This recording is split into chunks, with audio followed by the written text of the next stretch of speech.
The late night Sugma program will be every Friday for the next 10 weeks at 11 p.m. Eastern. Be here. It will also be posted on YouTube. I'm thinking I will do segments on Sugma Mail, the YouTube channel, and I'll do a edited down full VOD for Tommy PQM.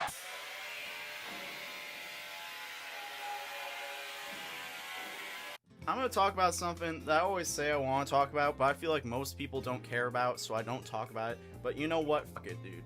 This is my show. I don't give a fuck. We're talking about wrestling today. That's right, you heard me correctly. We're talking about wrestling today. World Wrestling Entertainment, once again, reporting record profits, record revenue, but deciding that they're going to cut the budget and release a bunch of wrestlers who probably relocated and did all this shit to be a part of their company, swore the oath, and now they're out of the job because fuck them. There is one person who was released where we really gotta question like what the motive was here. Yeah, but that moment might as well be miles away, Nigel, because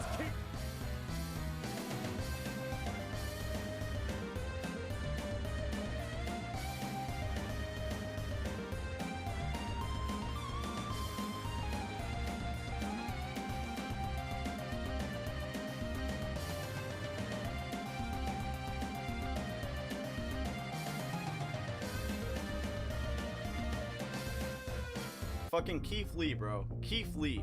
They said, you know what? We're gonna release Keith Lee. The fucking god. I have never seen a wrestler who can naturally get over like he does. Who can do the shit that he does. Every time he gets in the ring, he just goes like full anime character, bro. He starts doing shit that like, how does a human even do that? He is like ridiculously strong. He's ridiculously agile. It's like gravity doesn't apply to him unless he wants it to.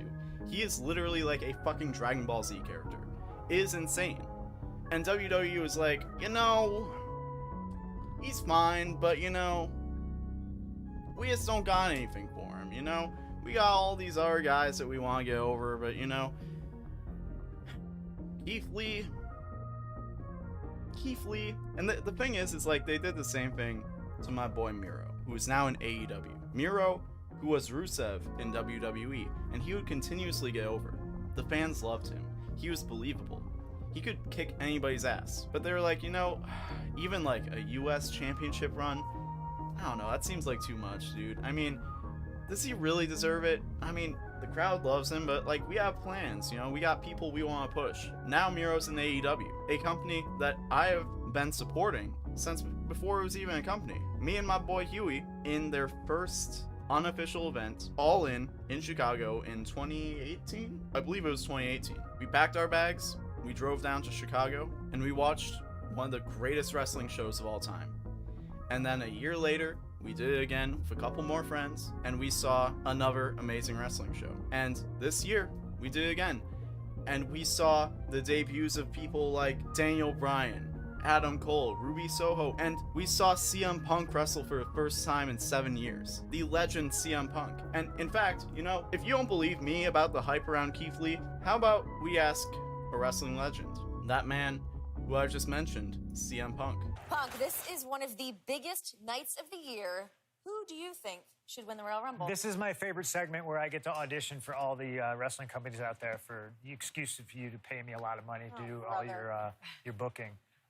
Who do I think is going to win the male Royal Rumble? The men's, yes. Who should win it, or who do I think is going to win it? It's a big difference. Well, I mean, all right, follow fantasy your heart, book. I guess. Here it is. Keith Lee. Oh! Keith Lee from NXT should win the Royal Rumble. Okay, any follow-up on why?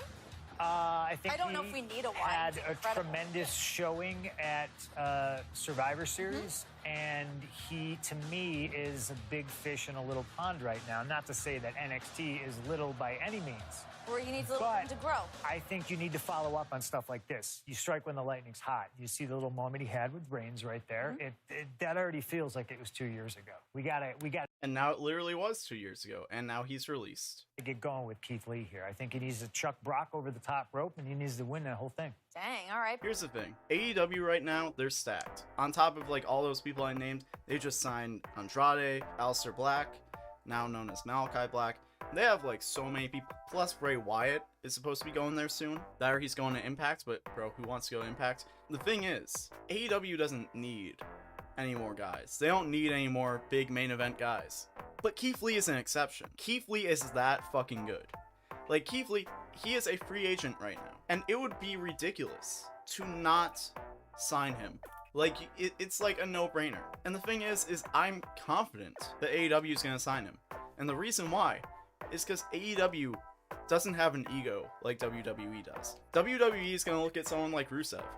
And they're going to be like, people like him. He's good in the ring. He's believable. But I don't know, dude. I mean, it's just, we got other plans, you know, there are other things we want to do. And like, you know, it's kind of obvious if we like, you know, put a belt on him. AEW doesn't do that shit. If AEW is like, you know, this is a very obvious thing to do, they do it anyways. And sometimes that's a good thing. Sometimes the obvious thing is the best option. And like, we always want to be subversive. We want to be like, nah, dude, like, come on, like, do something more creative than that. But look at what happened this past week. AEW's doing their World Championship tournament, and one of the finalists, Jon Moxley, formerly Dean Ambrose, now Jon Moxley, who has become a huge main eventer in AEW. One of their top guys, by far. He was supposed to go on to the finals, but unfortunately, best wishes, he checked himself into inpatient care for alcoholism, into rehab, and he will not be on TV for a while. That's a good choice. He made the right decision, but that does leave the problem of like, okay, now who's going to take his spot in this tournament? And formerly known as Rusev, Miro, a guy who has a ton of momentum, they didn't have anything for him to do, and they were like, fuck it, bro, let's just throw Miro in there. And now it's like a fucking, like, it was just such a great moment because it's such an obvious thing to do. It's such an obvious conclusion to make, but if it was WWE, they would never do that. They would never in a million years, they would be like, you know what? Miro makes sense, but what if we threw in Dolph Ziggler? People aren't gonna like it, but no one's gonna expect it. And AEW says, you know what? Fuck that shit. We're gonna do the shit that we know people are gonna like. And in this case, Keith Lee, signing Keith Lee, that's what makes sense. It's such a no-brainer, because this guy, even with all the saturation, all the people that they got on their roster, they got so many amazing talents. If it was anyone else, I would say, you know what? Let them go somewhere else. Let them prove themselves in other places. Let them figure themselves out, and then maybe later, once things have slowed down with AEW, then they can get signed. But Keith Lee isn't most people. Keith Lee is an exceptional performer. One of the most ridiculously gifted people I've ever seen in wrestling. And I've been watching wrestling for a long ass time. I've been on both sides of wrestling. I've been backstage. I've been a fan in the audience. I've never seen anyone like Keith Lee. Nobody who can just walk into a room and get people completely invested. That is a once-in-a-lifetime talent, and it would be incredibly short-sighted not to make a point to sign him, even when you don't really need him. And that's my 2 cents on that.